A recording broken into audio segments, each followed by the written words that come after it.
Hi, everybody. We just came back inside from having a lovely day. We had a picnic lunch and we had a big bonfire. We ran around like crazy people outside. I'm in the bathroom again today, but I'm not alone. Somebody fell in the pond, so they're taking a bath right now. But I won't say who. Niall. Anyway, so we're on chapter 32. Tomorrow will be our last chapter, and then we'll be all done.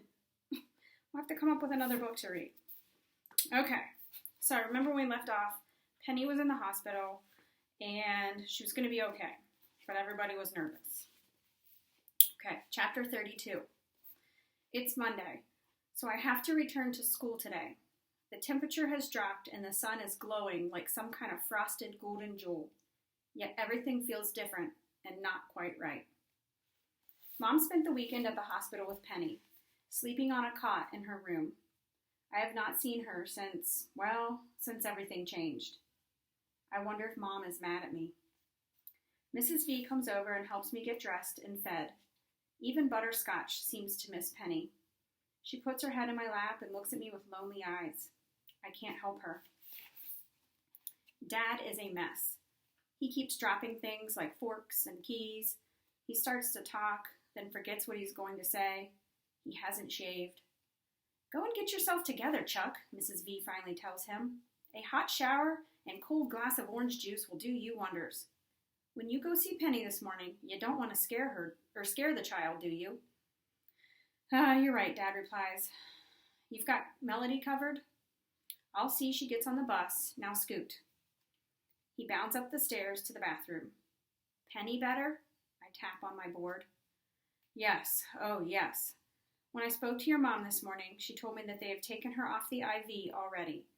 Penny was eating applesauce, complaining about her cast, and asking for doodle, which I've got cleaned up and ready for her. Penny is going to be fine, Melody. Just fine. I inhale deeply. Mrs. V spoons eggs into my mouth, but my stomach roils with worry. Her leg?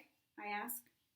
Her leg is in a cast. It's big and chunky and will annoy the heck out of her, but the doctors have said that when she gets stronger, she'll even be able to walk with it. I'm glad Mrs. V is always straight up with me. Wheelchair? I can't think of anything worse than a teeny baby wheelchair. No, they want her to move around as much as possible. I breathe a sigh of relief. Her head? I ask. Mrs. V understands. No brain damage, Melody. None. I exhale slowly. You sure? I spell out. Absolutely. I saw her myself last night. She bumped her head when she fell, but the car hit her leg. It didn't touch her head at all. The school bus honks then, so Mrs. V wheels me down the drive to meet it. She checks my backpack, adjusts my foot straps, and gives me a big hug. You ready, Melody? Ready to face the quiz team? I nod. After what had almost happened, facing a bunch of snotty fifth graders will be easy. Gus looks at me with concern as he lowers the bus lift. How's your little sister? He asks me. That is so scary. Gonna be okay, I type. Thanks. I realize right then that news like that travels fast. Everybody at school will probably know as well. Gus wheels me onto the lift and pushes the button to raise it as I wave goodbye to Mrs. V. The ride to school is strangely quiet. None of the usual squeaks and grunts from the students who ride the special bus. When we get to school, the air is chilly, so the aides take us directly to room H5. As we get settled, I look at my friends there and through different eyes. Freddie, who wants to zoom to the moon. Ashley, our fashion model. Willie, the baseball expert. Maria, who has no enemies. Gloria, the music lover. Carl, our resident gourmet. Jill, who might have once been like Penny. Not one of them even knows how to be mean. And me, the dreamer who tries to escape room H5, a kid with a computer named Elvira. I don't even know where I belong anymore. Catherine comes in wearing a new outfit that is actually cute and stylish. Tan slacks, black sweater, and a vest. Nice outfit, I tell her. Thanks, and I did it all by myself. I have something for you. I point to my book bag. She reaches into my bag, digs around, and finds the card that almost led to tragedy. After she reads it, she blinks back tears. No, Melody, thank you. She leans over and hugs me. Then she looks serious and says, Mrs. Valencia called and told me all about what happened with your little sister. How's she doing? Better, I type. You know you probably saved her life, Catherine tells me. What? Seriously, your screaming and yelling slowed your mother down, gave her time to figure out why you were acting like you had hot potatoes in your pants. Could not stop Mom. I stab out on my machine. You did exactly the right thing. I'm so proud of you. Really? Really. Especially all you've been through at the airport? You want to talk about it? No. I type and look away. Maria comes over to my chair and gives me a big hug. You did good, Melly Belly, she says. Real good. I'm not sure if she's talking about the quiz team or something else, but my eyes get all drippy and my nose starts to run. I wish I could give her a big squeeze back to let her know how good she had made me feel, but I just tap. Thanks. I'm never sure how much Freddie is aware of what's going on in the world around him, so he surprises me when he zips over to me and asks, Melly go Zoom in plane? He looks excited, maybe even envious. No, Freddie, I type. No plane, no Zoom. His face scrunches up into sadness, then he drives away. Mrs. Shannon comes over next and squats down beside me. Your head must be near about ready to explode from all that's happened in the last few days. Boom, I type, but I don't feel like smiling. Let's talk at lunch, okay, Melody? Okay. Are you going to your inclusion classes? She asks. Yes, I tap. I thought about this all weekend when I wasn't thinking about Penny. I decided I wasn't going to hide. I want you to know I'm very proud of you. She gives me a big thumbs up, then gets our morning routine going. As it turns out, Miss Gordon is absent today, so the first inclusion class I'm set to attend is Mr. Demings. Are you sure you want to go? Catherine asks me. Instead of answering, I power my chair toward Mr. D's door. Catherine rests a hand on my shoulder as I whirl in.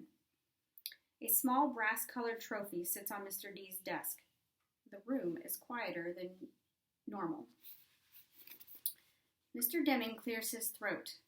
He shifts from one foot to the other. He runs his finger around the collar of his dim white shirt. He's back to his old, well-worn brown suit. His old shoes as well. Finally, he says, Hello, Melly. His voice sounds fake cheerful. I do not reply. He wiggles so much it looks like he has to go to the bathroom. I just watch him. No kicks from me. No weird sounds. I am amazingly calm. I glance over at Rose, but she is looking in the other direction. No one seems to know what to say. At last, I break the silence. I turn the volume up loud on my machine, then type out, Why did you leave me? Somebody should have been there with a video camera proving that, yes, a 5th grade classroom can be absolutely, totally quiet. Faces search other faces, each one willing another to speak. Eventually, Rose stands up. She looks directly at me and says, We didn't plan to leave you, Melody, honest. I look her dead in the eye and wait. I don't react at all. I just wait. She continues, We all went out to breakfast early that morning. I interrupt. Nobody told me about that. How come? None of them answer. Their silence says what their words cannot. It's better without me. I blink real fast. Claire finally stammers. We figured you'd slow us down because you have to be fed and stuff. It's so quiet, I swear I can hear my own heartbeat. You throw up. Nobody left you. Oh, snap, I hear Rodney whisper. Claire stares down at her desk. Who took my place? Claire lifts her hand slightly, but she won't look at me. Rose scrapes at a spot on her history book. We finished breakfast really fast because we were all excited, so we got to the airport extra early. Connor stands up then. He looks uncomfortable. So, when we got to the airport, they told us that the noon flight had just been canceled, but that we could make the early flight if we hurried. Molly speaks next. So we checked our stuff real fast, then rushed. Ran like track stars, even Mr. Deming, down to the gate to get that early flight. Nobody thought about me? I ask. Silence again. Finally, Rodney says, I did. I was the first one to board the plane. Just as I gave my boarding pass to the agent, I reminded Mr. Deming that you were missing. Mr. Deming again twists from one foot to the other. I was so busy trying to count heads and check seat assignments and deal with everybody's carry-on bags, so I asked the kids to call you at home. I knew Rose, at least, had your number in her cell phone. All eyes shift to Rose. She looks at the floor, then slowly she looks at me. A tear runs down her cheek. You couldn't have made it there in time anyways. I picked up my phone to call you. I flipped it open, then I looked at the rest of the kids on the team. She pauses. I can imagine them standing there, thinking about the chance to be on Good Morning America with that huge trophy, and me. Rose continues in a whisper. We looked at each other. Everyone made just a tiny head shake. No. All of them. I shiver. Rose sniffles and whispers finally. So I closed the phone, and we got on the plane. I never made the call. How can silence be so loud? Mr. Deming finally says quietly, I'm so very, very sorry, Melody. So sorry. Rose bursts into tears then, puts her head down on her desk. Just before the competition, Molly explains, a reporter from the Washington Post came to interview the team, but he left when he found out that you weren't there. Connor walks up to the front of the room then, picks up the 9th place trophy, and brings it to me. He stammers and licks his lips. The team kind of wants you to have this, Melody, sort of to make up. He places it on my tray. The thing is small, made of cheap plastic that has been painted to look like metal. The name of the school is even spelled wrong on the faceplate. I look at the ugly little statue, and I start to giggle. Then I crack up. Finally, I roll with laughter. My hand jerks out and hits the trophy. I'm not sure if it was an accident or not. And it falls to the floor, breaking into several pieces. The class stares at me in surprise. When they see that I'm not going to go ballistic on them, they finally start to laugh as well. A little. Even Rose sniffs and smiles. I don't want it, I finally type. Then turning the volume as loud as it will go, I add, You deserve it. Still laughing, I click on the power to my chair, do a smooth turn, and roll myself out of the classroom. Okay. One more chapter, and then we're done. How about that? Hope you guys are outside, having fun, and I'll see you tomorrow. Bye.